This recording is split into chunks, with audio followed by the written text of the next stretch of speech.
cái lời cầu nguyện ngắn. Nam mô Buddhaya, Nam mô Dhammaya, Nam mô Sanghaya, Nam mô Buddhaya, Nam mô Dhammaya, Nam mô Sanghaya, Nam mô Buddhaya, Nam mô Dhammaya, Nam mô Sanghaya.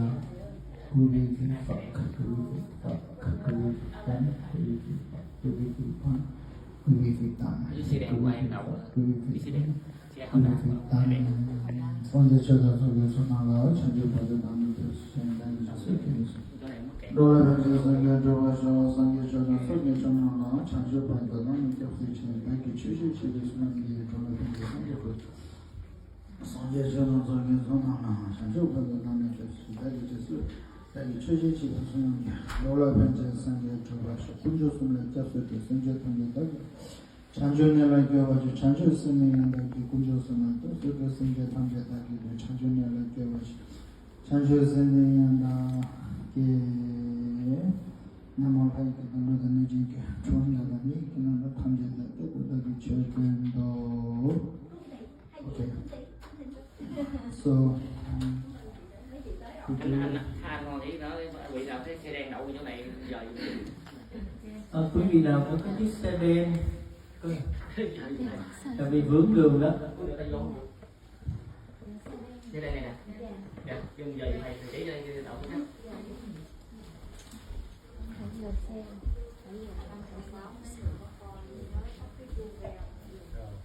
Dạ đúng rồi, cảm ơn. Anh chị nào mà có điện thoại nữa thì để ở chế độ im lặng được.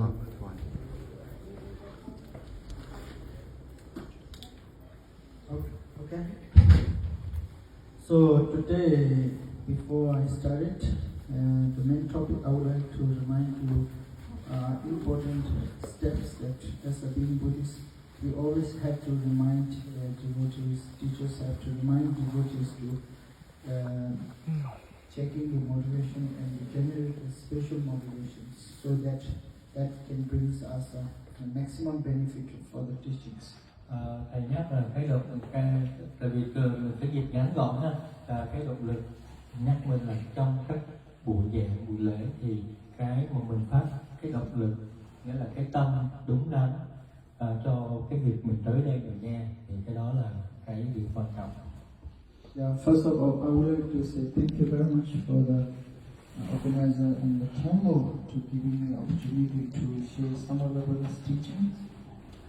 Trước hết thầy xin cảm ơn ban tổ chức chùa của thầy, của chị Tịnh Tâm và chị Tịnh Thanh đã tổ chức được cái buổi để thầy giảng ngày hôm nay.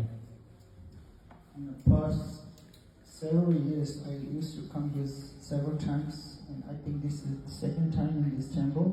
But I used to come to other temples and meet some Buddhist devotees and share some Buddhist teachings. So I see some of you guys, and I'm very happy. Thầy nói thầy rất là hạnh phúc. Đây không phải là lần đầu tiên mà ít nhất là lần thứ hai thầy đã trở lại ngôi chùa này và gặp quý Phật tử. Last 3 years, because of the pandemic, we all locked up. Luckily, we have survived. Thầy nói 3 năm trước vì vấn đề vì dịch bệnh đó, cho nên tất cả mình phải bị đóng cửa ở nhà hết, nhưng mà tốt là mình tất cả đều còn tồn tại được tới ngày hôm nay. Unfortunately, many people, including Asian Americans, they're not able to survive during the pandemic. Many people died also. So we have to reflect, we have to think we are so lucky. Thầy nói là nhưng mà cuộc kiếp này mình cũng có rất nhiều người không qua khỏi, cho nên mình phải biết cảm ơn rằng mình là một trong những người còn được sống sót. And also, I would like to share that in Asian American Buddhist devotees, last 7 years since I was interacted with the Asian American, the way Asian Americans, including Vietnamese, how they approach Buddhist practice is slightly changing now for better. Thầy nói thầy cũng rất là vui vì thầy thấy rằng cái cách của Phật tử của mình khi mà đến với đạo, đến với chùa là có cái sự tiến bộ. Which was very inspiring and encouraging for the Buddhist community. Và điều đó là rất là có sự cảm kích và khuyến khích để những cộng đồng Phật tử mà mình có thể tiến bộ hơn. And earlier, like Buddhists, we traditionally believe in only pray and then pray and visit the temple just to having a blessing for family and to solve our family problems. If we are not healthy, we ask pray for Buddha and temple. If our family is not harmony, we ask to pray. If our business doing good, not good, we will ask for the successful business. But those are the like normal thinking, you know. Và cũng cái cách suy nghĩ thông thường và của nhiều Phật tử mà cũng có đúng một điều mà thầy cũng có thực hiện, đó là ví dụ ở trong gia đình mình có cái sự không hài hòa hoặc công việc của mình không được tốt vân vân, thì mình cũng có tìm đến quý chư tăng hoặc là ở chùa để mình cầu cái sự gia hộ. Actually, to seeking some help for this life's problem, it's just general, very general, and nothing special about that as a being Buddhist. So Buddhists, we should learn or go beyond that thinking. Thực ra những cái chuyện mà người ta gọi là những sự trục trặc, những sự khó khăn vân vân của cuộc sống, cái chuyện đó là chuyện rất là bình thường, và với một Phật tử thì mình phải suy nghĩ và mình thực hiện vượt qua cái chuyện đó. So last 5 years I was mostly traveling in the Asian Buddhist Vietnamese community. I see the change. Now people want to really learn for change, learn for benefit from the Buddha's teaching. That was really wonderful. Thầy nói trong 5 năm vừa rồi thầy thấy rằng đã có nhiều Phật tử trong cộng đồng người Việt muốn học, muốn tìm hiểu tu tập Phật Pháp, thì đó là cái khích lệ lớn. So anyway, especially for family to bring the young children and the kids to expose in the Buddhism is very important. Và thầy nói rằng với cộng đồng Phật tử của Việt Nam nếu mà mình mang những thế hệ trẻ tới để biết về đạo Pháp thì đó là một việc quan trọng. And because Buddhism is very suitable for the people who have good education, like America, like American children, Vietnamese children who were born as American, they need the why I have to do this, why I have to do this, what is the benefit. So those are the questions that comes for kids. If you take normal kids to pray in the temple just 2 or 3 hours without understanding, and they get bored, and the next time they don't want to come. Thầy nói rằng đạo Phật rất phù hợp đối với những người mà có tri thức, là những người muốn đặt câu hỏi là tại sao, chứ không phải chỉ là tới chùa một ngày chờ rồi cứ đọc chú hoặc lễ Phật mà không biết tại sao. Và với giới trẻ nếu mà như vậy thì những lần sau họ sẽ không tới nữa. Họ giới trẻ họ muốn biết, nhất là ở Mỹ, họ muốn biết là tại sao, cái đó là cái lợi ích cho họ.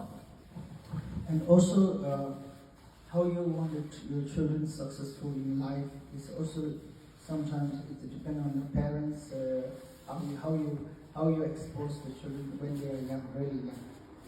Và nếu như mình muốn thành công ở trong cuộc sống thì mình phải có những cái sự nỗ lực, những cái sự thông minh nhất định ngay cả từ lúc trẻ.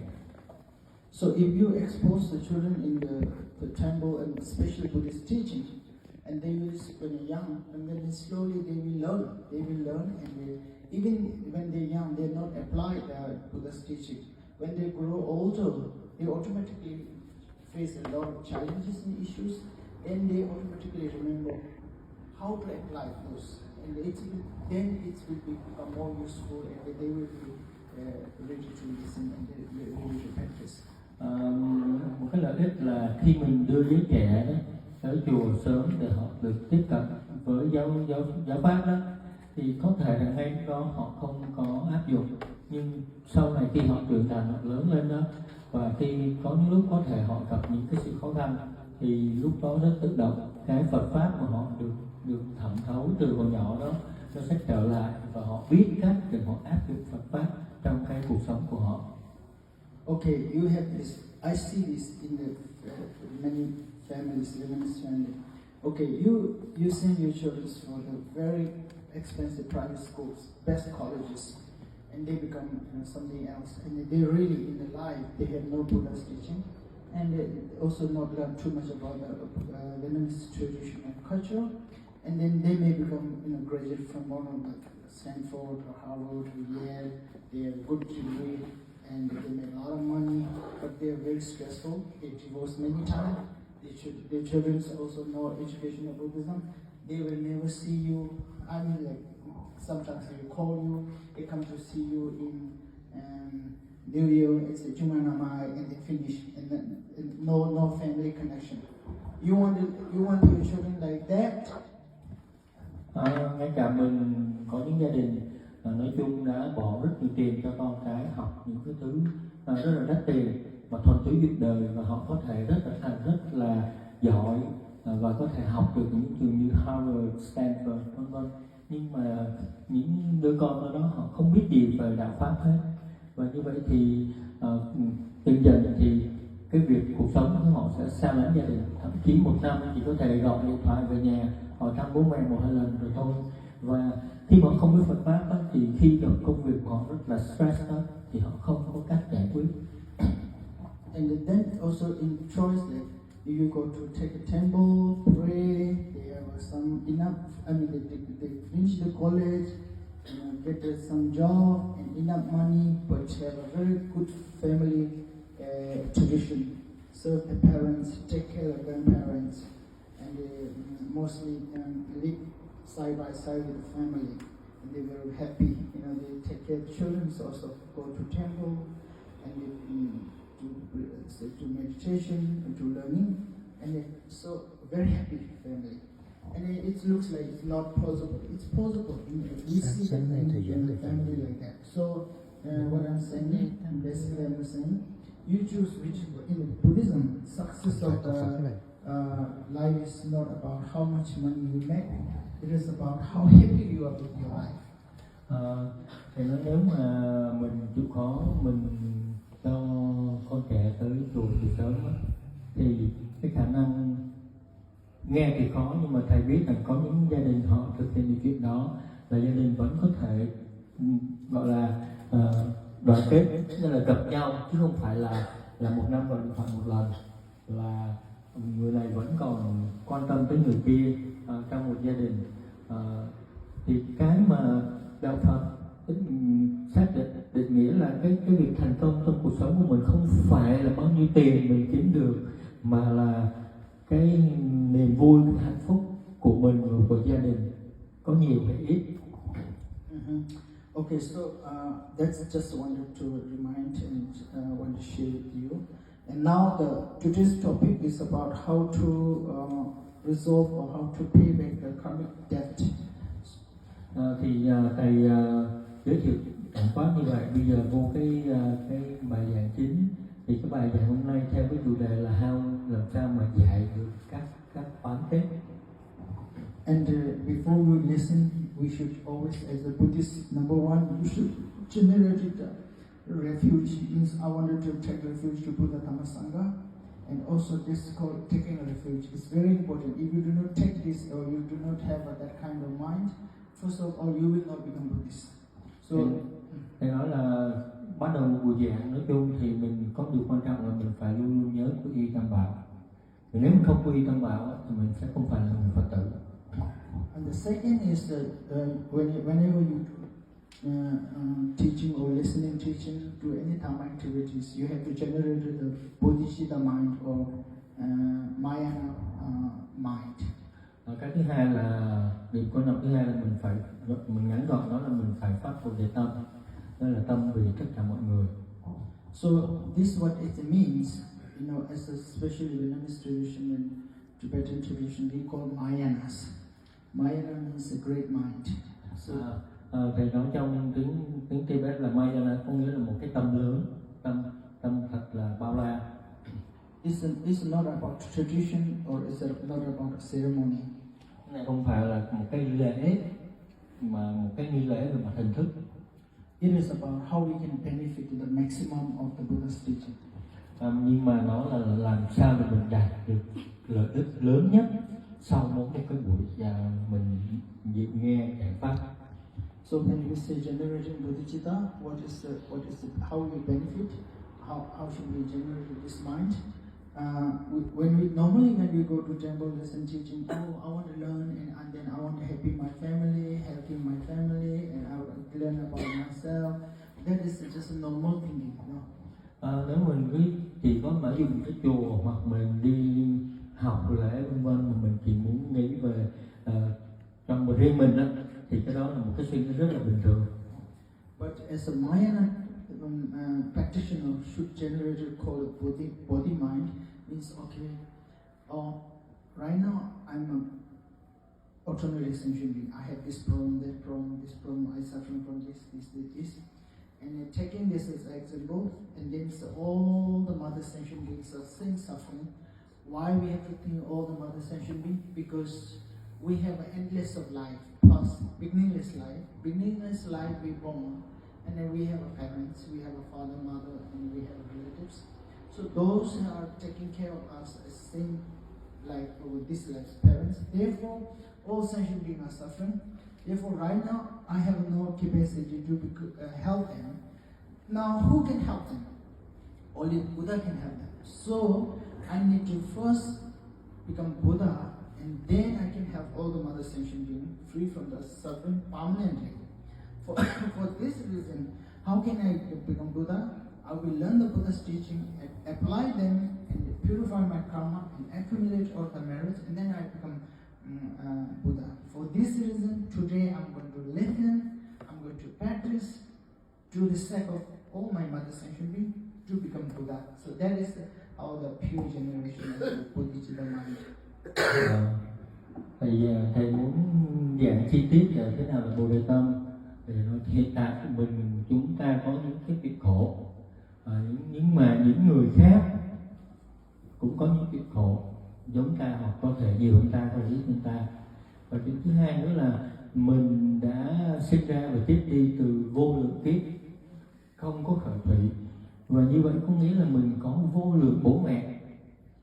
Và những người bố mẹ đó cũng thương yêu mình như bố mẹ bây giờ của mình. Mà bây giờ những người bố mẹ đó cũng đang chịu khổ. Như vậy cái cách duy nhất mà mình có thể cứu khổ giúp cho tất cả những cái bố mẹ đó cũng như bố mẹ hiện tại của mình đó là chỉ có một người, một cái vị có thể được là vị Phật. Và như vậy nếu mình muốn cứu giúp như vậy á, thì chỉ có một cách thôi là mình thành Phật thì mình mới cứu giúp những người đó. Còn nếu mình muốn được thành Phật đó, thì bây giờ mình phải bắt đầu tu tập theo cái tâm rộng mở để cứu tất cả những người đó. So today's topic is how to resolve karmic debt. First, to resolve karmic debt, you should understand what is the karma, what is the karmic debt. Chủ đề hôm nay là dạy cái oan trái, thì trước hết mình phải hiểu thế nào là nghiệp, nghĩa là cái oan nghiệp, oan trái của mình đó. Chứ không mình phải hiểu cái đó là cái gì rồi mình mới dạy được. And normally we sometimes misunderstand karmic debt, karma. We think that it's like punishment. It's not about punishment. It is Thường mình có thể bị hiểu sai về nghiệp, có nghĩa là một cái hình phạt, không phải là như vậy. So what is the karma in Sanskrit? It's a Sanskrit word karma. And what is the karmic debt means? It's also I think words was translated in your English, but what is basically you own that. You do the action and you have to pay for that. So you own that karma. And karma on this action you have done has to have a consequences. That consequences you have to clean up. You have to pay back. Thì karma, cái dịch nghĩa đúng sát gốc của nó là cái hành động mình ôm, mình giữ, mình là chủ nhân. Là trước đây mình đã làm cái hành động gì thì bây giờ mình là chủ nhân của cái hậu quả của cái hành động đó. Nói ví dụ vậy thì mình làm cái gì đó, mình là chủ nhân của cái hành động đó, thì cái hành động đó nó mang đến hậu quả gì thì bây giờ mình là người chịu trách nhiệm cho cái kết quả đó. So when we say karma, it's action. In Sanskrit, it's an action. So action from our tongue, khẩu, nghiệp. Action from body, speech, mind. Thì thầy nói là nghiệp đây là cái hành động. Hành động đây mình đừng có nghĩ chỉ là cái hành động bên ngoài, mà là bao gồm cái thân khẩu ý. Tức là mình nói ra cái hành động mình làm cái hành động, mà cái tư tưởng mình muốn làm cái gì cũng gọi là hành động. And when we say paying the karmic debt, it's not like, okay, I have this, so I buy. Okay, I have a karmic debt, I pay this and clean my karma. It's not about that. Thầy nói cái này không phải là giống như ngoài đời mà mình nói mình có cái nợ, mình lấy tiền mình trả, nghĩa là mình lấy cái gì đó mình trả, thì cái không phải là theo nghĩa đó. And also when we say karmic debt, paying karmic debt, is like sometimes we thinking about, I pay the karmic debt by praying, donation, or bowing down, and then clean the karma. It's actually main thing is to resolve the karmic debt. Is like you have to know exactly how to stop the flow of the karmic debt. Let's say if your ceiling has a leakage of water, and the water comes from there, you never fix that, and you just keep cleaning the floor. You keep cleaning the floor, and you do not block the water leakage there. What is happening? You never cannot clean. As long as the water keep leaking, you cannot clean it. You keep cleaning, no better. So normally we do this actually. Because we believe in karma. So I have a big problem. I don't want to born in this. I don't want to do this. I don't want to have this. So I'll go to the temple or do prayers to clean the karma, or you resolve the karma. The source of the karma is, you never think about that. It's keep creating. So that is, I think, the huge mistake. Thì thầy nói là muốn giải quyết bệnh nghiệp đó, thì mình phải biết cái gốc của nó, chứ không phải dù chỉ mình tới chùa, không phải chỉ có nghĩa là có, nhưng không phải chỉ có như vậy, là không phải chỉ có tới chùa là thật mà là đủ, mình phải biết cái gốc nữa. Thì thầy lấy một cái ví dụ giống như cái mái nhà nó bị rụng lỗ, nước mưa chảy xuống, nếu mình cứ đi mình lau thì không bao giờ mà mình hết được, bởi vì cái gốc của cái nước đó là từ cái lỗ lụng xuống. Mình phải tìm cách mình cắt, có nghĩa là mình bịt cái lỗ đó, có nghĩa là tìm cách mình sao mình cắt cái nguồn của cái nghiệp, tương đương giống như là mình phải bịt cái lỗ đó. It's like, that's why if you don't think the sources, then you will never change. Like say, I go to the temple, Namo Amidaba, Namo Amidaba, and you go out, then you never change, never gonna, the result, never gonna be. Thì thầy giải thích thêm là nếu mình chỉ có dùng cái đạo vô chùa niệm như Phật, nhưng mà sau khi bước vào chùa rồi thì thân khẩu ý của mình vẫn gọi là như cũ, thì nghĩa là mình không chặn cái gốc của cái nghiệp thì nó không bao giờ hóa giải được.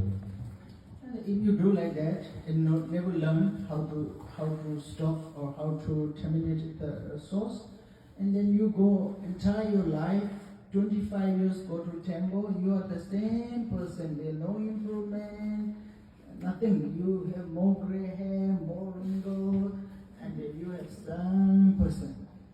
So there is no benefit. If you are really good practitioner, you learn, okay, you ask the master, you ask the anytime, how should I practice? Then you get, one day you practice, okay, you I don't want to suffer karma. This is a very serious consequence. And then 1 day practice, 2 day practice, 3 day practice.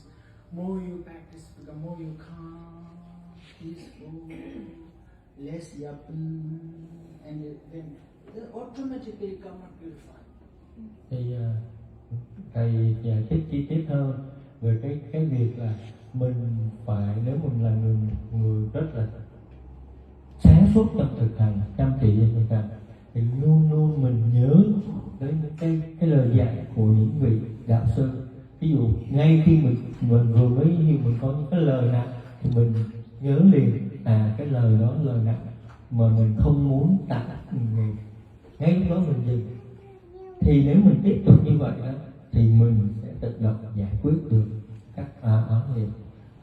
Chứ nếu không đó, thì cho dù mình đầu bạc cái nữa thì mình cũng vẫn là một người đi như cũ. Okay, so when you think about coming, how we create it? We create it from body, speech, mind, which we call tang khao yi. So anything karma we created, we have to take care, think about the mind, and think about our speech, think about our body's actions. Thì tất cả những mình nghĩ nguồn của tất cả các nghiệp cũng đều xuất phát từ thân khẩu ý, có nghĩa từ cái tâm mình nghĩ thế nào, từ cái miệng mình nói như thế nào, từ cái hành động của mình như thế nào. And then how we created karma, because we have four reasons we created karma. So there's four doors which we created karma. Thì có 4 cái lý do, 4 cái nguyên nhân mà mình tạo nên nghiệp. First one is ignorant, with not knowing. You didn't know what is karma created, how we created. That is the not knowing or ignorance that will be root for making karma. Cái nguồn gốc lớn nhất của cái việc mình tạo nghiệp thì mình theo mình dịch cái chữ là mình vô minh. Thì cái chữ vô minh mà mình dịch qua tiếng Anh đó là không biết hoặc là biết sai. Thì mình không biết hoặc là mình không biết mình làm cái gì cho nó đúng, hoặc mình biết mà mình biết sai. That is the main thing, the not knowing what is the karma. Và cái điều chính là không biết nghiệp là gì, thì đó là cái chính mà mình tạo nên nghiệp. Second is not respecting the Buddha's teaching. Okay, you learn Buddha's teaching. Okay, you do this, you have created this karma, you have this problem, but you don't care that much. And then that's why no respect, and that's why you keep creating. Cái thứ hai là mình không tôn trọng và không có tuân theo những lời Phật dạy, cho dù mình có biết nhưng mà mình cũng một dạng giống như mình bỏ qua hoặc mình không nhớ để mình thực hiện thì mình sẽ tiếp tục tạo nghiệp. Third one is not mindful. Not mindful is when you're doing something, you are not thinking, you are not mindful. That's why it keeps happening. Cái thứ ba nữa mình dịch tiếng Việt là mình không chánh niệm. Có nghĩa trong những hành động, những suy nghĩ của mình không có nhớ mà mình làm cái đó như thế nào, mình không có suy nghĩ về nó. And fourth is called predominant delusion. What it means? It means your habit of doing that again and again. So you are not trying to change that. That's why it's happening again and again. Is a predominant delusion. It means actually it's your habit of doing bad things again and again, and you're not ready to change it. Cái thứ ba nữa là dịch là delusion, là mê lầm đó, và một phần do những cái thói quen của mình từ trước tới giờ, mình quen làm cái gì như vậy mà mình không có biết rằng cái làm cái đó, mình không có tự nhận thức ra là cái đó không đúng.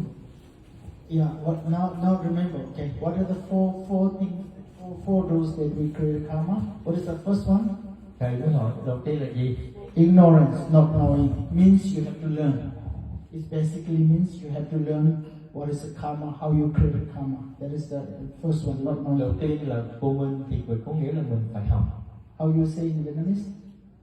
Vô minh. Woman, the first one. Okay. What is the second one? No respect. What is you call in Vietnamese? Không có tôn trọng. Không có tôn kính. Không có tôn kính. Not for Buddha. No, this is not about. Not Buddha's teaching. You don't respect Buddha's teaching. If you respect, you practice. Right? Có nghĩa là nếu mà mình tôn trọng, tôn kính cái lời dạy của Đức Phật thì mình sẽ thực hiện theo cái lời dạy của Đức Phật. And the third one is not mindful. What do you call it? Không có chánh niệm. Chánh niệm. So if you do something bad, chánh niệm. Stop. You try one time, stop. Two times, less. Three times. That's how you change. Chánh niệm. Nghĩa là chánh niệm là ví dụ mình làm cái gì đó, nếu mình có chánh niệm thì mình mới sực nhớ cái đó không đúng, mình không làm nữa. nhiều lần mình giữ chánh niệm thì mình sẽ không có làm việc sai lầm nữa. And the last one is predominant and delusion is called basically bad habit.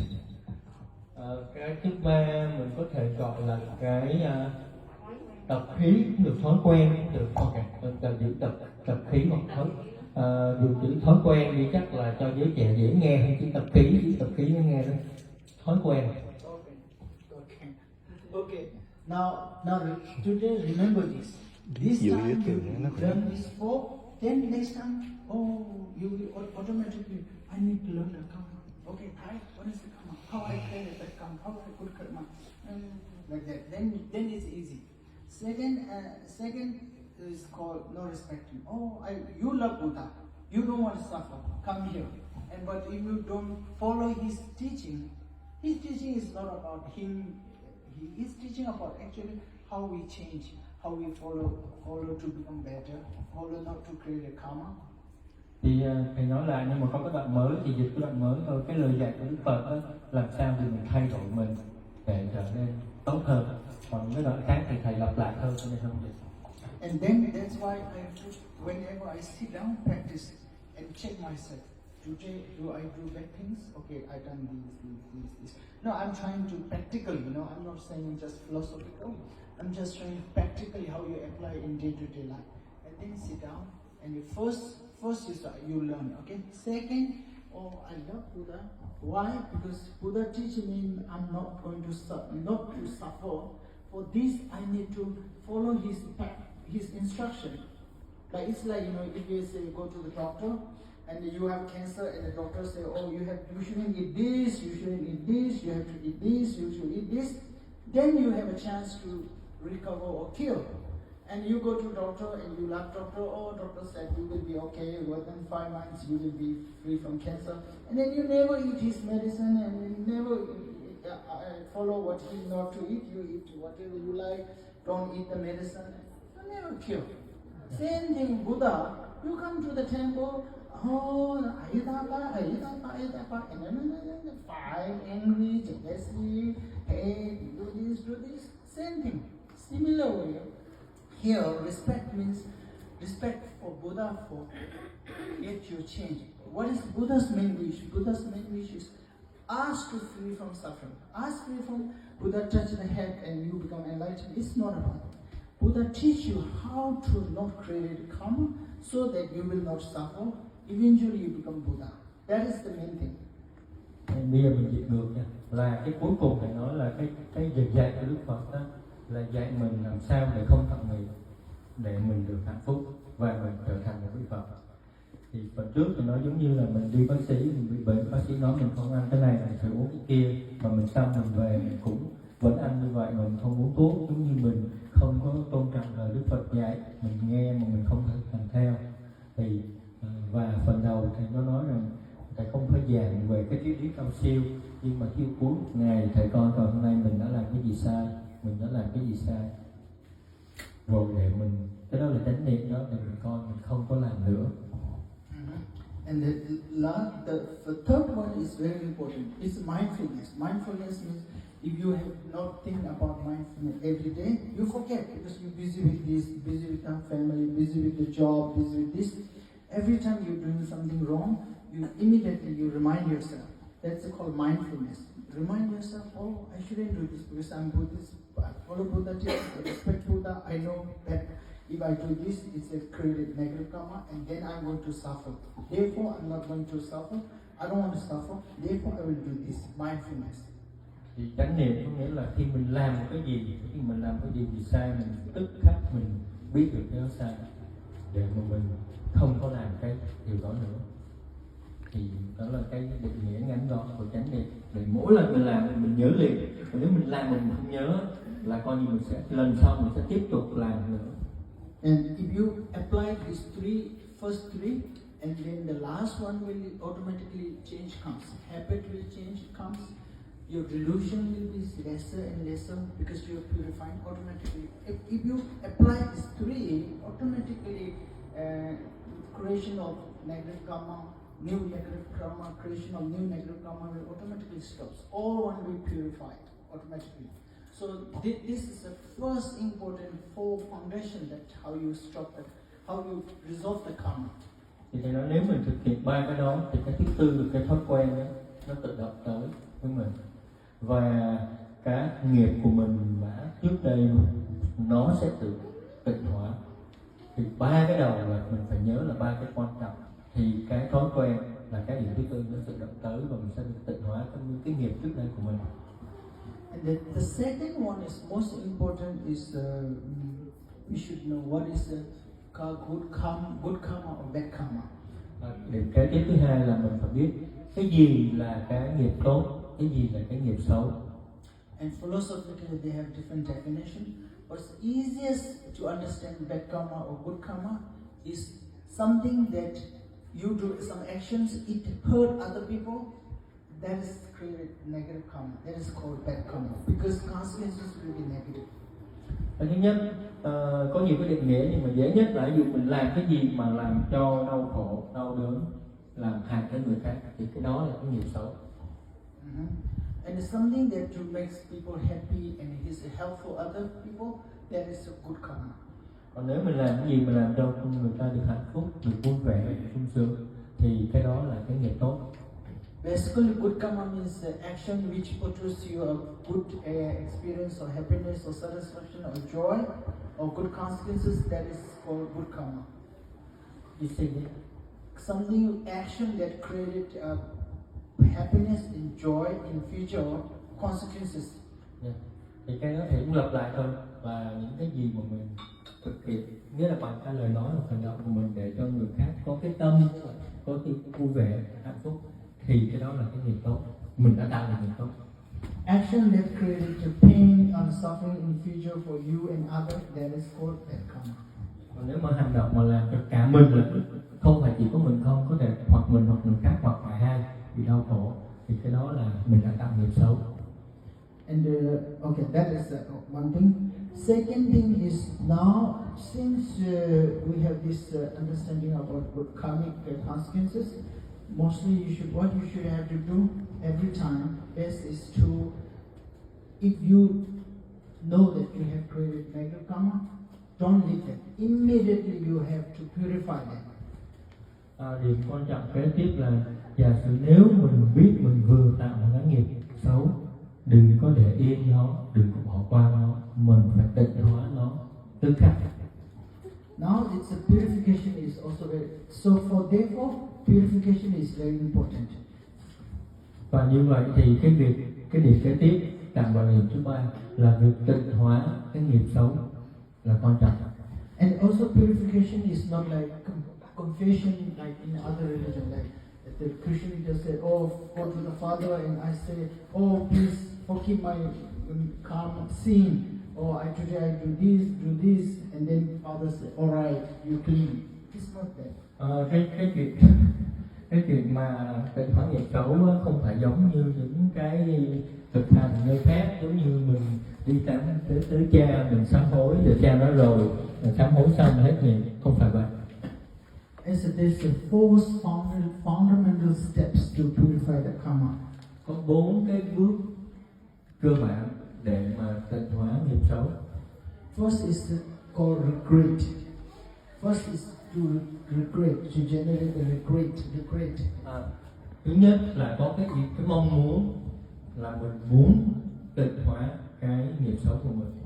Yeah, normally when we have to do something wrong and something feel really bad, we have to regret. Like it says, to give example in Buddhism, if you mistakenly eat the very poisonous pig, you eat that and you almost die. What do you do? You regret. Absolutely. Thì cái đó có nghĩa là ví dụ làm cái gì đó là mình phải biết cái sự hối hận là mình đã làm cái việc sai lầm đó. Why you regret? Because it's going to kill you and you're going to suffer. That's why first is regret. What do you call it in Japanese? Hối hận. Hoya. Hoya. Hoya. So I'm trying to say this to remember. Okay, hoya and then regret. Now after you realize that you eat the poisonous pig which looks like chocolate and you eat mistakenly, and you know it's a person, you're going to die, and then you have a strong regret. Oh, I made a mistake. And then what is the second thing? What do you do? Stop. No, it's not. Before stop, you already did. Now what is the solution? Go to doctor. You don't go to disco. You will go to doctor. Oh, go to hospital, right? That is called reliance or base. You go to the Buddha to purify Buddha Dhamma Sangha. It's the object of purification. Object of purification. Normally, when you eat this poisonous snake, you get almost die. You go to hospital. No, go to the grocery store. No. So go to the hospital. Same thing here. When you have made a serious karma, you sit in front of Buddha in your house, shrine, or a temple, because they are the source of witness. Because they have a power to purify your karma. So that is called reliance. Normally reliance or base. You understand?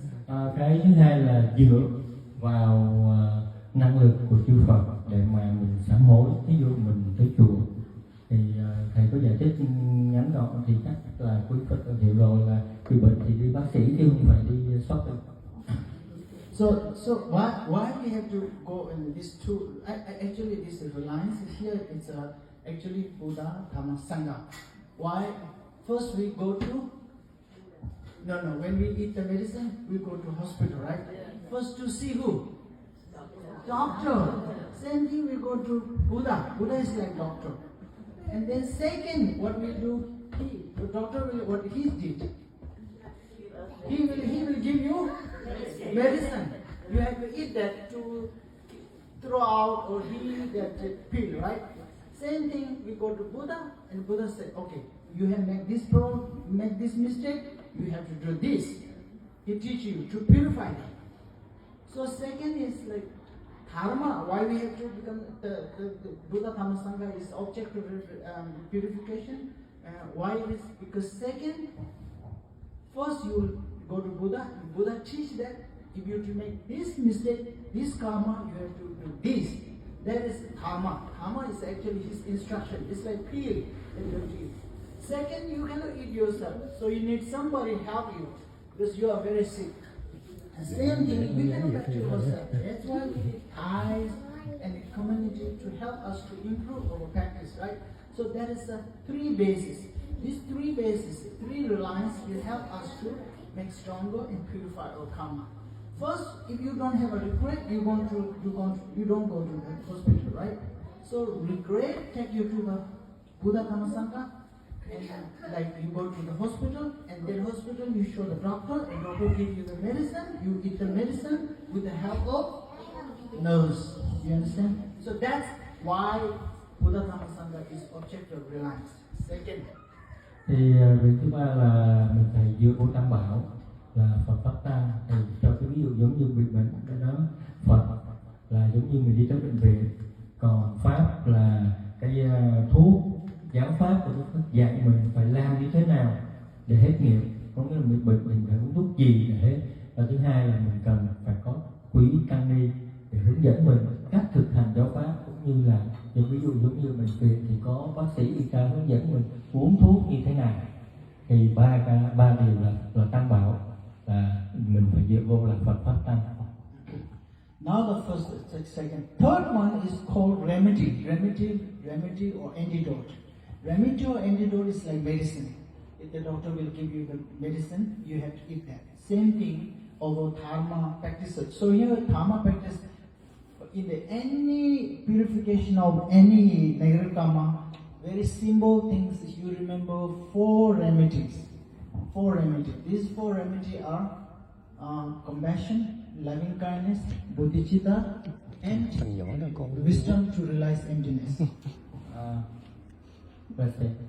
Thầy điểm kế tiếp là tạm gọi là phương pháp hóa giải, phương pháp cứu trị đối với những cái nghiệp mà mình đã tạo ra. Thì muốn như vậy thì dựa vô 4 điều. Could you repeat the four one? Four one is first is compassion. Thứ nhất là cái lòng từ bi. And second is loving kindness. Cái tâm từ. It's loving kindness. Third is bodhitam. Thứ ba là bồ đề tâm. And last is tamkham to realize emptiness. Và cái điểm thứ tư là tánh không. tánh không. Thì 4 điểm từ bi, bồ đề tâm, và điểm thứ tư là tánh không. I think One, first is compassion, yeah, tobi. Second is loving kindness, yeah, love. Yeah. And third one is buddhi. Bồ đề tâm. Bồ đề And tâm. third is wisdom to realize emptiness. Cái thứ tư nó gọi là tánh không, nhưng mà đó là mình trí huệ để nhận biết được thực tại là gì. Okay. Thì cái điểm thứ 4, nhắc lại điểm thứ 4 là cái điểm khó. Dịch ngắn gọn là tánh không, nhưng mà thầy dịch một câu dài hơn là trí tuệ để nhận biết thực tại là gì. So antidote is this. Antidote is like, so now you go to, when you have a strong regret to purify your karma. First you have a strong regret, and reason why, because you don't want to suffer. Second, you go to reliance, and then you reliance go to Buddha Dhammasanga, and Buddha Dhammasanga, and third is antidote. Antidote means now to purify that you have to meditate on the compassion, meditate on the loving kindness, meditation on the bodhicitta, or meditation on emptiness. So these are the 4 practices that you have to purify to pay or clean your karma. 4 điều để mà tịnh hóa hoặc là mình trả được, hóa giải cái nghiệp của mình đó. Thầy nhắc lại là tâm từ, tâm bi, bồ đề tâm và tánh không. Tánh không là hiểu được cái thực địa, hiểu được cái bản chất của thực tại. And the last one is called commitment. Commitment. Cái điều cuối cùng là mình phải nhất quyết tâm. Quyết tâm những thứ mà nghĩa là mình quyết tâm, mình muốn mình hóa giải này. Here what is you call this commitment? Quyết tâm. Quyết tâm. Quyết tâm. Okay, quyết tâm. What is quyết tâm do normally? What is quyết tâm means? Thầy hỏi quyết tâm có nghĩa là gì? Quyết tâm means what you think. Commit. Very good. Commit here. Commit is commitment. We mistake. When we make mistake, we will all say, because it's very negative. I will suffer. That's why I'm not going to do this again. Commit not to do again. Okay? I will never do this again. So that is commitment. If you have not this commitment, what happens? You do again and again and again. Then if you purify, no benefit. Regret first, then go to Buddha, and then you practice, and then again no commitment, you keep doing again. So understand, commitment is very important.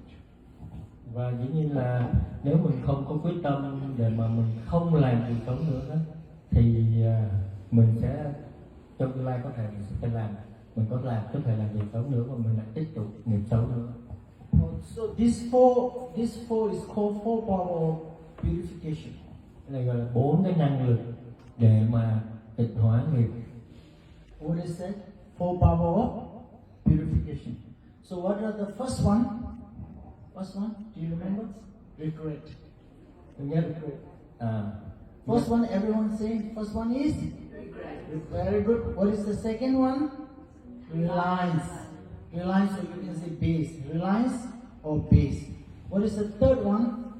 Remedy. Very good. Antidote, you can say. Remedy, antidote. And what is the last one? Commitment. Very good. Okay, now, first you say, what is the first one?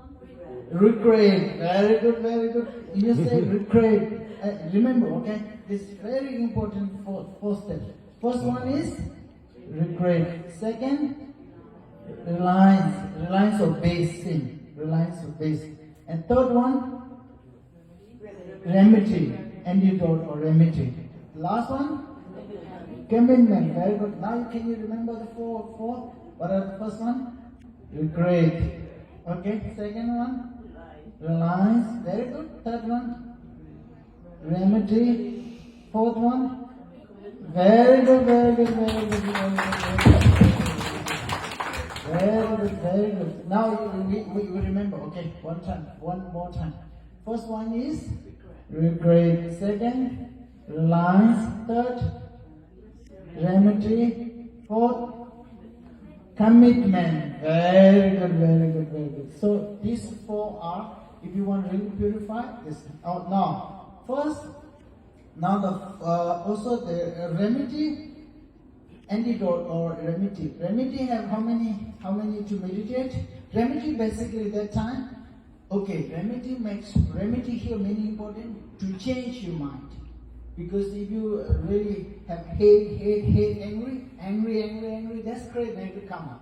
What do you do? Okay. Cái điểm thứ hai quan trọng là để mình thay đổi cái tư tưởng của mình. Nếu mình không thay đổi thì coi như mình chẳng làm gì hết. So we say normally we angry, jealous, hatred, all this create negative karma. How we can stop with the first remedy? First remedy, what is the first remedy? Compassion. Very good. First remedy is compassion. Second remedy is love. Third is bodhicitta. Fourth is emptiness, to realize emptiness. Okay, first, very simple. What is the compassion? Compassion is wish all suffering, all the sentient being free from suffering. You really strongly from the heart, you wish that everyone will be free from the suffering. That is called compassion. Thì cái tâm từ và cái điểm đầu tiên trong cái việc tranh đối trị là mình xuất phát sâu từ trong tâm của mình là mình muốn tất cả mọi người hết khổ. So normally what we have to do practically, okay? Practically, compassion is compassion. You think like that, and there's no any sequence in your mind, and like no effort. So what do? First, you should think, oh, my husband free from all his problem, my wife free from all his suffering, my children free from all their suffering, my grandchildren free from all their suffering, my relatives free from all the suffering, my neighbors free from all the suffering, and the people in the Vietnamese free from all the suffering, then all the Portland free from suffering, then all the American free from suffering, all the people in the world free from suffering, then all the beings in the world free from suffering. So you have to generate this. Keep thinking this one. What happens? It will automatically stop your anger and hatred. Can you imagine? Let's say, what is your name? My name is Jenden. Okay, if I say Jenden wish free from suffering. If I think like this, do I hate her? No. Never. If you really wish free, and any individual free from suffering, wish to be free from suffering, anger never comes. Thì cái đó mình phải thật phát cái tâm đó và bắt đầu từ những người gần nhất của mình là vợ chồng con cái, tới người thân, tới hàng xóm, tới cộng đồng, tới đất nước, tới tới nguyên trái đất, tất cả chúng sanh. Và nếu mình phát cái tâm đó thì thầy lấy ví dụ mình phát tâm với cô này thì mình không thể với cái tâm tương yêu đó thì mình sẽ không có thể có cái tâm sân hận, hai cái đó không bao giờ đi cùng lúc.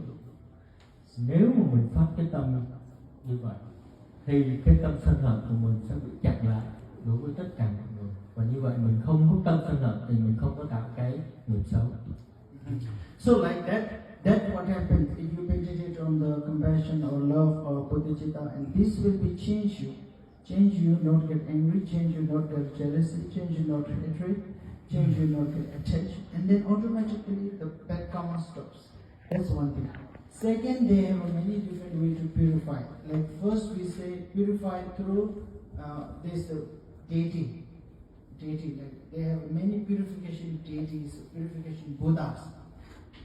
Thì cái thứ hai là tịnh hóa là có rất nhiều đức bổn tôn, đức Phật để mà mình dựa vào đó để mà mình tịnh hóa. So first one is in the Tibetan Buddhism, most powerful purification is called Vajrasattva practice. Vajrasattva practice. Cái đầu tiên mà mình thực hành là thực hành theo ngài Phổ Hiền.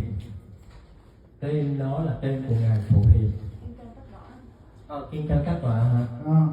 So that Vajrasattva practice normally we have to recite his mantra 100,000 times. Thì như vậy mình phải tụng cái chú của ngài Kim Cang Các Tọa 100.000 lần. And it just in every day when you also you should remember that karmas, one of the karma's characteristic, you should learn the karmic characteristic. Karmic characteristic, there's a name for how it feel the result, how it produce the result. Based on the result, there's a 4 karmic characteristic. You should know that also. Có 4 cái đặc tính của nghiệp mà mình phải nhớ. Cái số dưới đúng không? First karma's one characteristic is multiplying. Điều đặc tính thứ nhất của nghiệp là nó được nhân lên. Nhân lên đây có nghĩa là mình tạo cái nghiệp, giả sử mình gọi là 1, thì qua thời gian nó sẽ nhân lớn lên. Whether it's a good karma or bad karma, it keeps multiplying. Like say today, Điều đó là tốt hay xấu, tốt cũng được nhân lên, mà xấu cũng được nhân lên. 1 become 2, 2 become 4, 4 become 8, 8 become 16. It's like every day multiply. Đó, có nghĩa là nó cứ được nhân lớn lên. So for this, what you have to do, you have to stop this immediately by reciting the mantra of 100 syllables Om Benza Sato Hum short one. You have to recite 21 times. The mantra. Mantra of the Vajra Sattva. Om Benza Sato Hum. This Sanskrit. Thì cái thứ hai là mình muốn đó, vì để tránh cái chuyện mà nó nhân lên đó, là mình phải tịnh hóa tất cả bằng cách mình trì niệm mantra của ngài Kim Cang Tác Tọa. Okay. This I think like so let's say in every day, in morning and evening, main thing when you go down, go to shrine room or Buddha home, and then bow down three times. Okay, 3 times you bow down, and then you bow down. You should remember that I may have many negative karma. May I purify them from my body, speech, mind. So normally I don't know in Vietnamese, Tibetan, we prostration like this, and bow down. What do you do? When you do this, may I purify my negative karma of body, negative karma of speech, negative karma of mind, and then do prostration. So that time, prostration that purify your karma of body, and you in your speech you say Om Benza Sato Namo Tapa, whatever the mantra Namo Tapa, and then it will purify that karma from speech, and then you thinking of Buddha and then Dhamma and Sangha, you thinking about it, or you thinking compassion, that will purify the karma from mind. Thì bây giờ chắc rằng để tịnh hóa thân khẩu ý của mình, khi mình động tác lại Phật, và lúc nãy mình thấy thầy lại rồi, thì mình có thể lại theo lại của bên thầy là lại sát xuống, còn mình có thể lại trong của mình. Nhưng mà 3 cái chính là thầy để đây là tượng trưng cho thân khẩu ý. Thì khi mình lại xuống đó là mình tịnh hóa cái thân của mình. Còn khi mình tụng thì mình có thể niệm cái chú, thầy có nói chú nào cũng được, Nam Mô Di Đà Phật cũng được, là đã mình tịnh hóa cái khẩu nghiệp của mình. Và khi mình nghĩ về Tam Bảo và quy Tam Bảo là mình đã tịnh hóa về cái ý của mình. And then recite the Om Benza Sato 21 times. Và niệm chú của ngài Kim Cang Tác Tọa 100.000 lần. Then when you wake up, just imagine that you think that, oh, I wish all sentient beings free from suffering. I wish them all they attain the happiness. I wish them all they attain the Buddha and the Buddhahood. I wish them they know they attain the wisdom mind. Khi mình thức dậy là mình cũng phát cái tâm nguyện là mình muốn tất cả chúng sanh hết khổ, mình muốn tất cả chúng sanh đạt được Phật quả, mình muốn tất cả chúng sanh có được trí tuệ. Okay, this way that's become practical in day-to-day life. And then if you think that way and then to do that, and then what happens? You purify immense of negative karma, and it's also accumulate negative accumulate the immense of positive karma. Thì nếu mình làm cái đó, mình sẽ trở thành một cái thói quen thực hành mỗi ngày, và như vậy mình sẽ làm được 2 việc, là mình tịnh hóa được những nghiệp xấu của mình, và đồng thời mình cũng tích tụ được những cái nghiệp tốt của mình.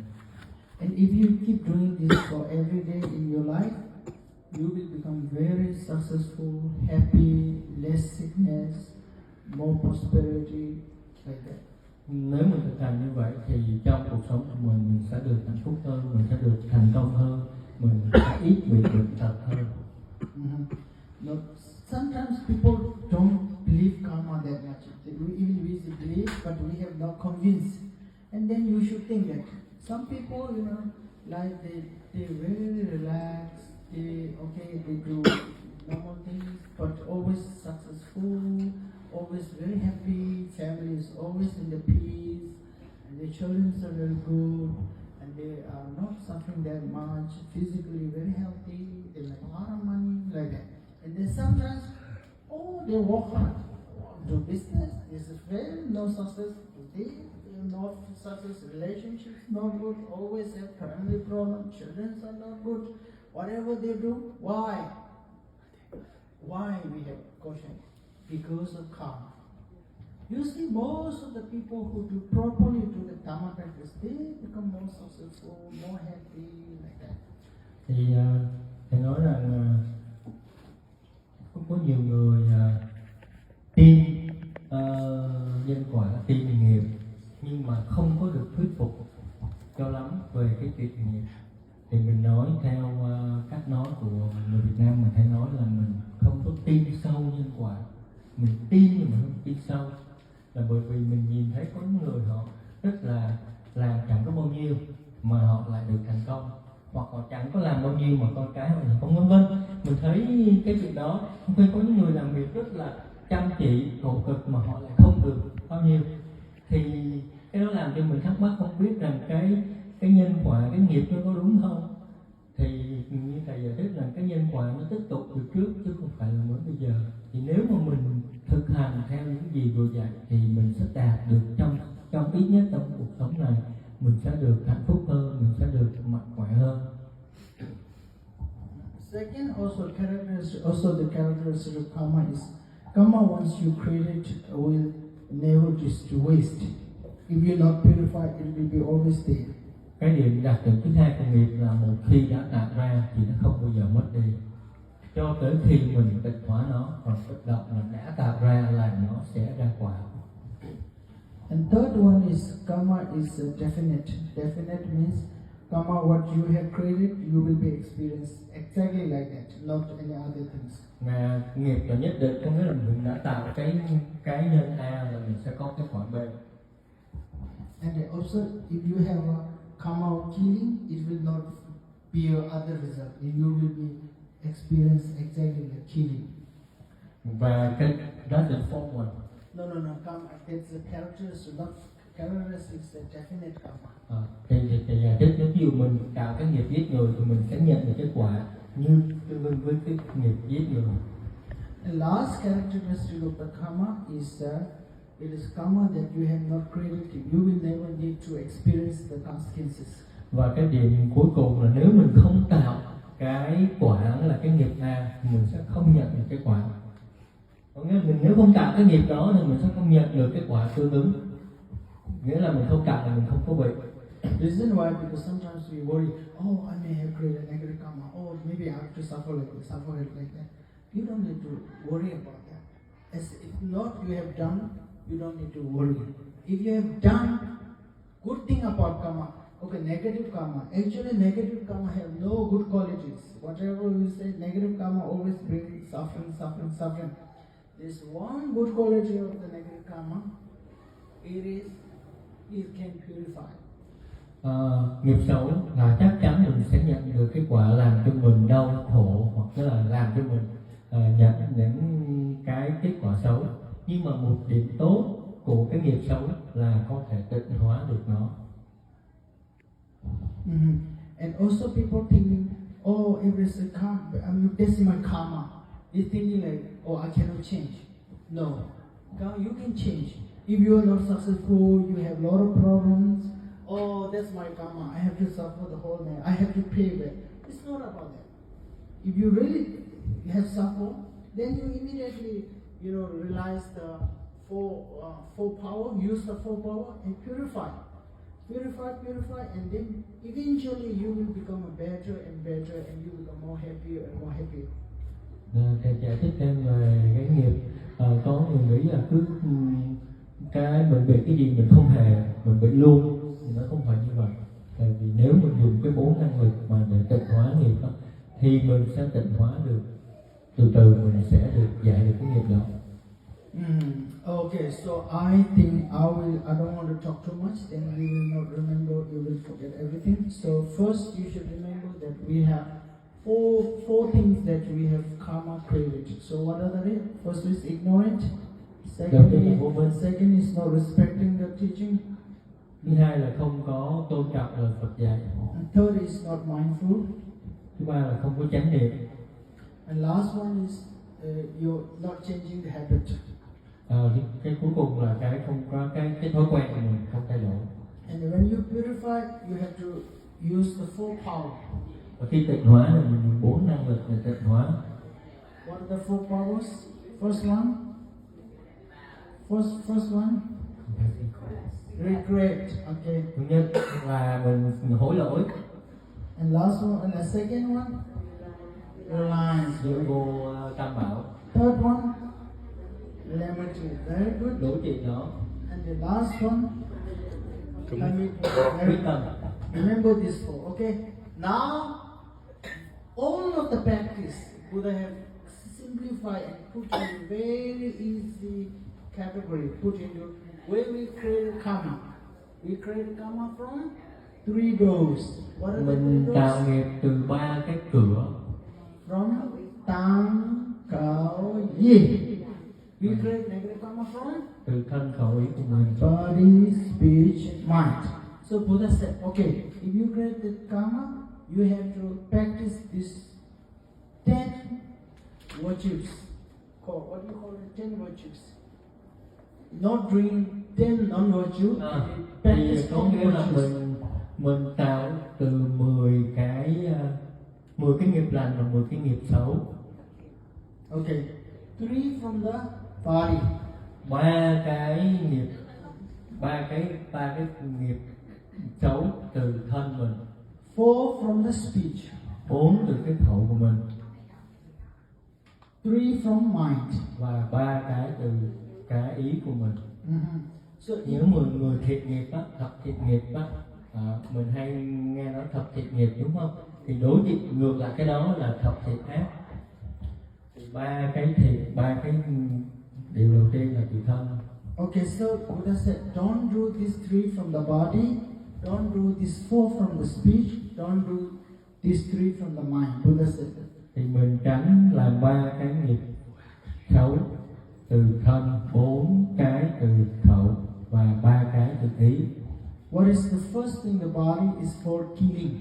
Đầu tiên thì một cái từ cái thân của mình là không có giết. So when you purify the full power, first you regret, oh, I may have killed many lifetimes. I have killed. Killing means taking somebody's life, taking somebody. It is not man only. From the smallest insect to biggest animal, if you have killed, that is called killing.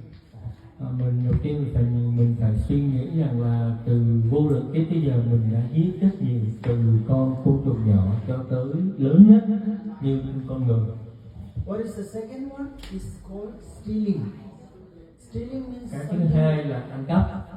something which did not belong to you. If you use this and you take that is called stealing.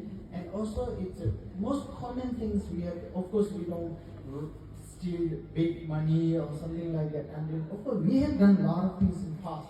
But now, since we are Buddhists, we sometimes misuse the public things, like public properties.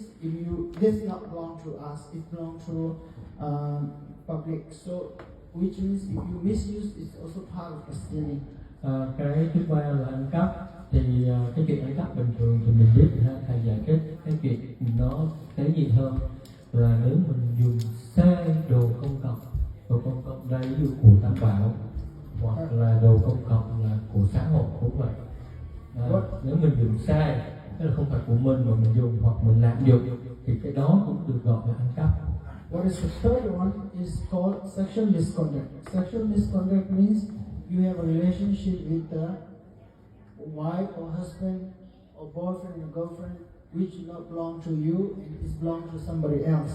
Cái thứ ba là tà dâm, thì có nghĩa là mình đã có quan hệ bất chính với, mình dùng cái bất chính có nghĩa là với những người mà không phải vợ hoặc không phải chồng mình. So now remember how many are from the body? Mấy điều mình phải tránh. What are they? Killing, stealing, sexual misconduct. Okay, so sexual misconduct also sometimes if you do inappropriate time and place. Cái nữa là một chuyện về vi phạm của việc tà dâm nữa là không phải chỉ có quan hệ bất chính với người khác, mà quan hệ vào những cái thời gian và những địa điểm không thích hợp. Even if your husband or wife, if you do in front of the Buddha's statue or inside temple or you do in the full moon day or Buddha's birthday, if you have those and things, and then it's also sexual misconduct. Có nghĩa là thí dụ mình cho dù là vợ chồng, nhưng mà nếu mình thực hiện cái việc đó ở trong chùa, ở nơi tôn nghiêm, hoặc là một ngày với Đức Phật cái trà thành đạo, thì cái đó cũng được gọi là vi phạm. And now four from the body. Four from the body. First one is called divisive talk. Divisive talk means talk which you talk between two family or two people or whatever, make them fight and make them divided. Nói lời chia rẽ. Cái đó mình nói lời chia rẽ là mình nói với hai người chia rẽ nhau. And the second is called harsh words. Harsh words means words that you speak with other people to hurt a feeling. Cái thứ hai nữa là nói lời thô ác, nghĩa là mình thay vì mình nói cái lời có thể nhẹ nhàng hơn, mình nói lời nặng nề đối với một người nào đó. And then it's lying. Thứ ba là nói dối, là không phải mà mình nói phải. Last one is called gossiping.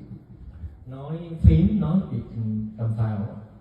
This is very common, when we get together and then we say, oh, this so and so, oh, they have a new car, they buy lawn, blah blah blah blah blah, like that.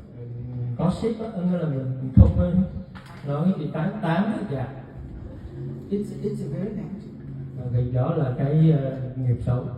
You have to talk about the dharma, talk about the good things. Khi gặp nhau thì nên nói về pháp. Okay, now from how many from the speech? Mấy cái từ nguyện 4. What is the first one? Lying. Nói láo. Second is divisive talk. Nói lời chia rẽ. Third is harsh words. Nói lời thô ác. And last one is gossiping. 8. Yeah. Yeah. Okay. What is the first one? Lying. Lying. What do you call this lie? Nói láo. Huh? Nói láo. No loud. No loud. No loud. No loud. No loud. Okay. Second is harsh words. Nói lời thô ác. Alright. And third is divisive talk. Chia rẽ. Very good. And last one is gossiping. Easy. 8.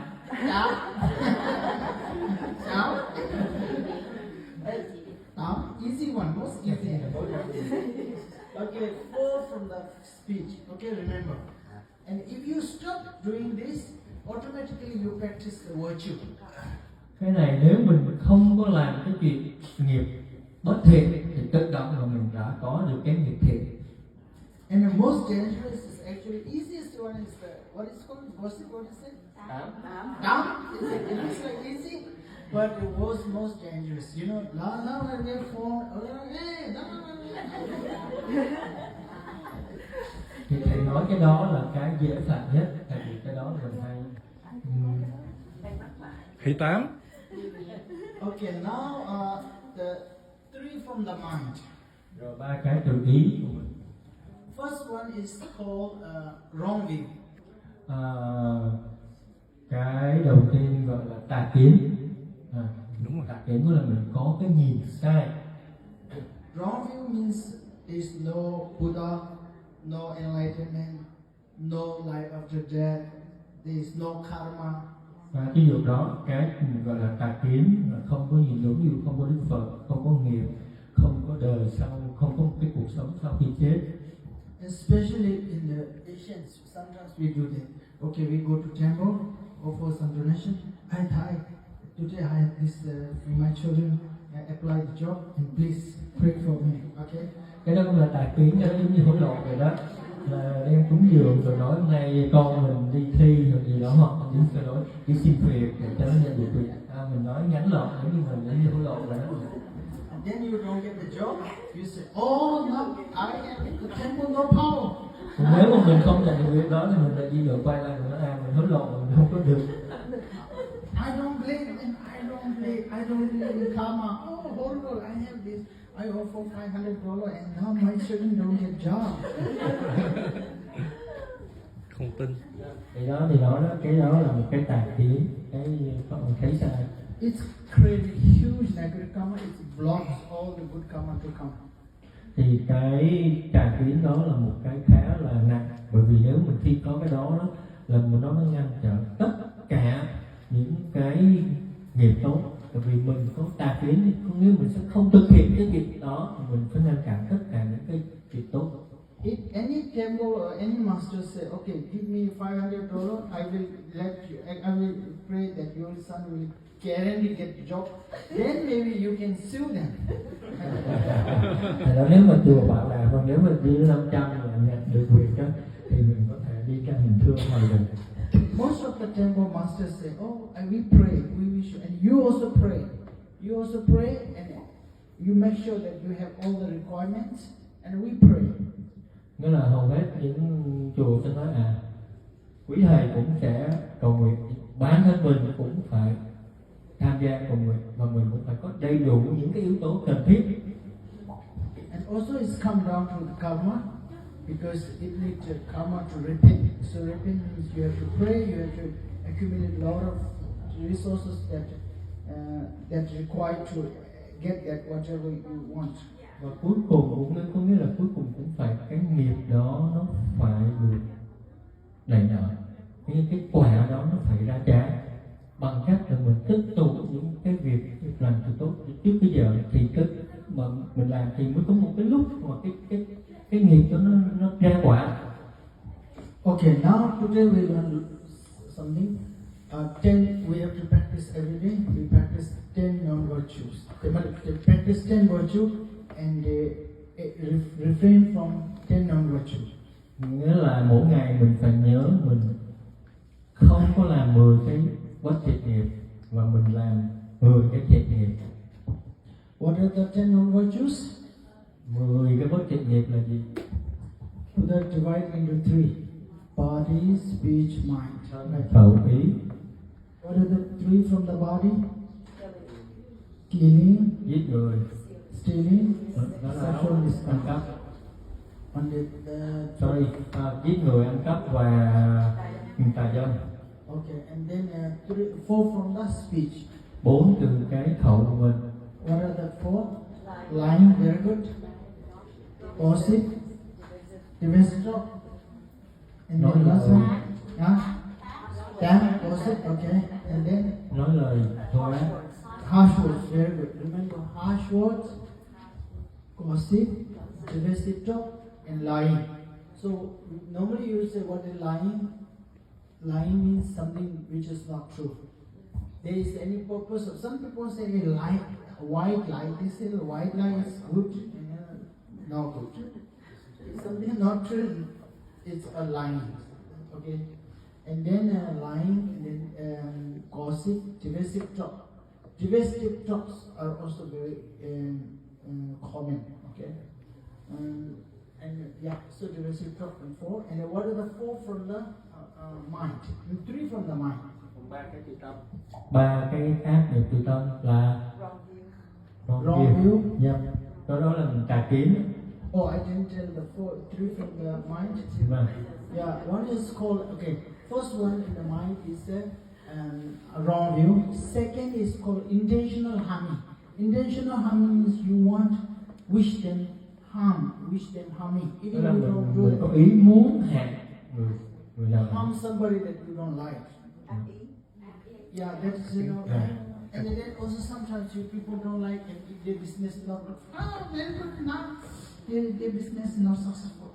They should have like that. We rejoice is negative. It's called intentional harming, and then last one is called intentional harming, and it's called greed. It is like greed. Ham. What is it? It's very dangerous. Every day you wake up, what do you see? You see things. Or you see somebody very nice car. Oh, I wish I could buy that. You see the good house. Okay. Something like this. You wish good clothes. I wish like that. So automatically it's created desire. Ham muốn đó. And if you have a smell good, oh, I want it like that. Smell. It's so, oh, hair color nice. I want it like that. So it's Đố kỵ ganh ghét. actually when you hear eyes because Greed mà. Buddha said Đố kỵ ganh ghét. guide your sensory organs, sense, ear sense, nose sense, eye sense, touch sense. All these sense they create craving or grasp. You wish to have that one. So this is called it's called desire, which is very common.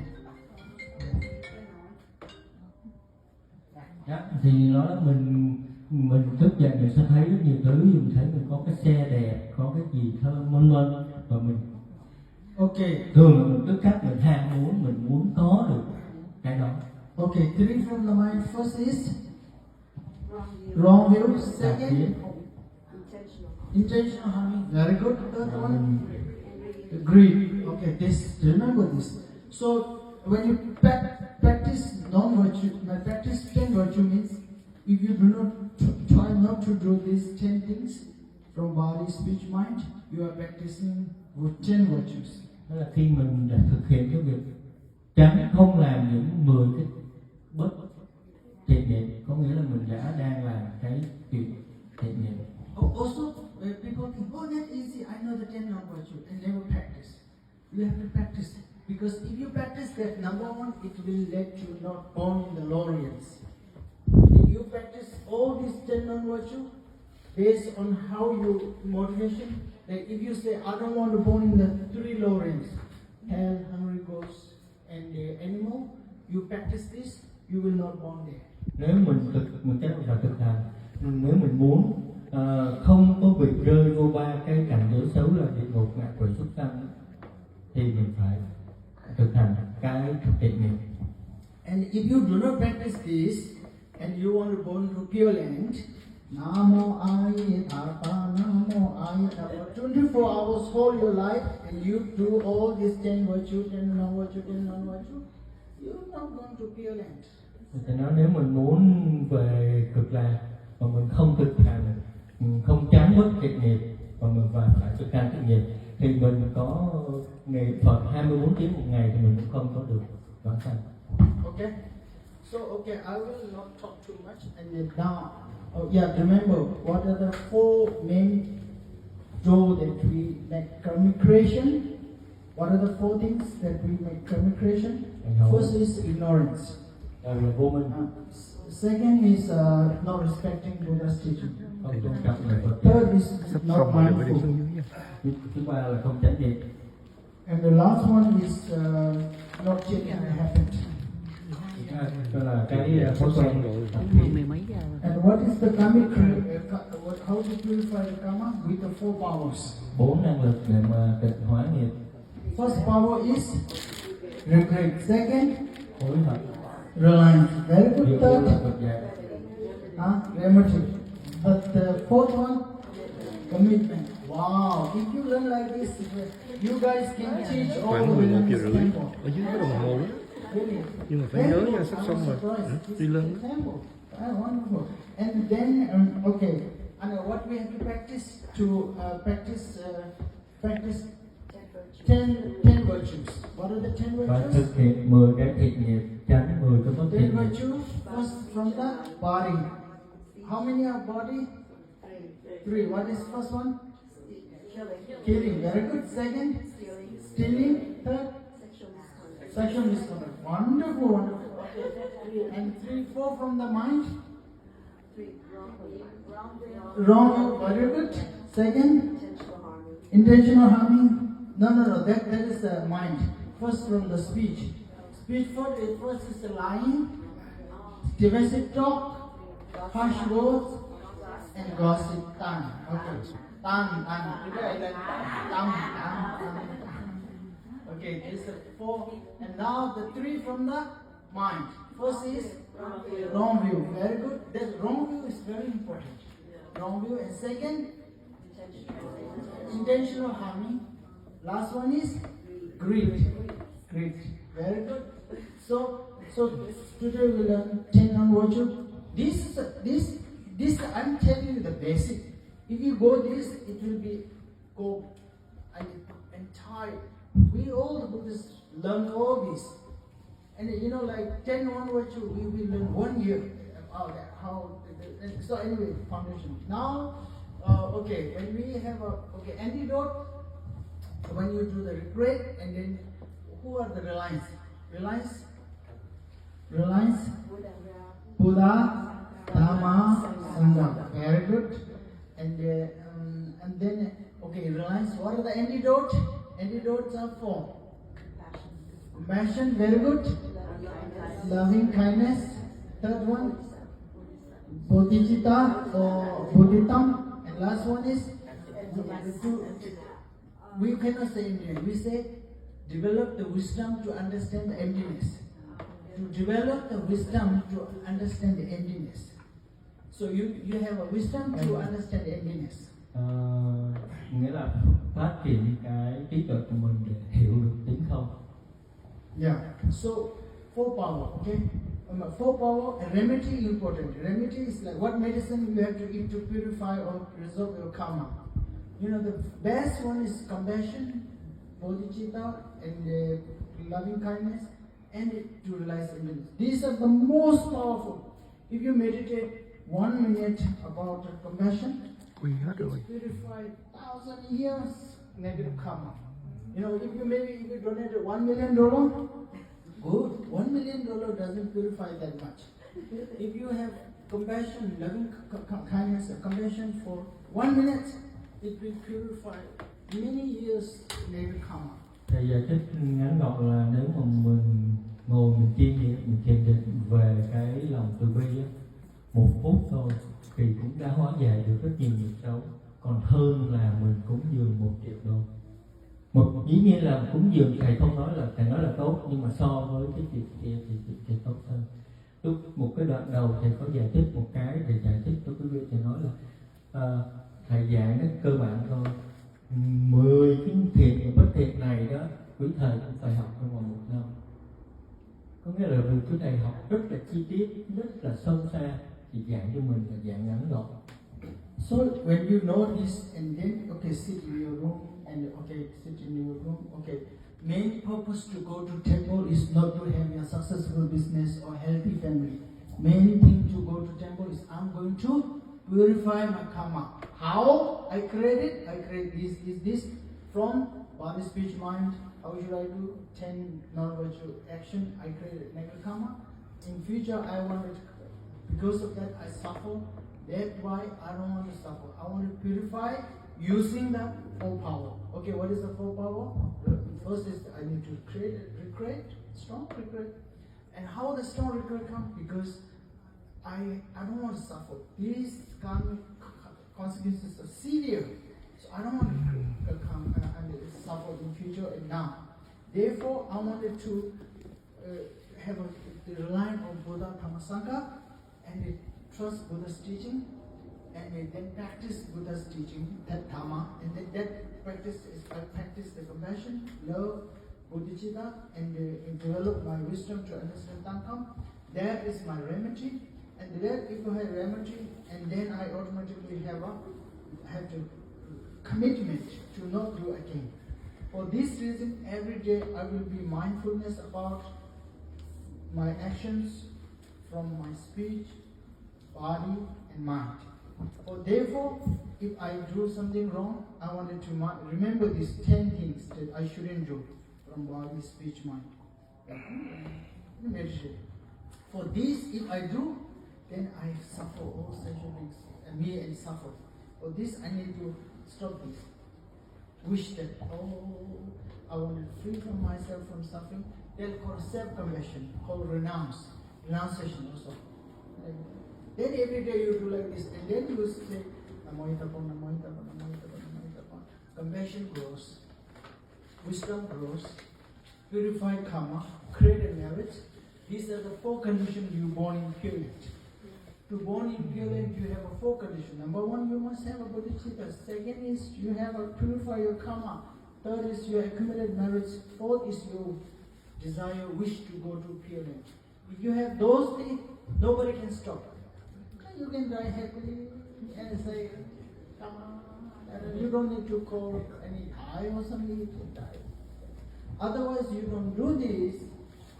You spend all your life here in temple, cleaning, cooking, and then donating, and if you don't do all this practice, no guarantee. I have no guarantee.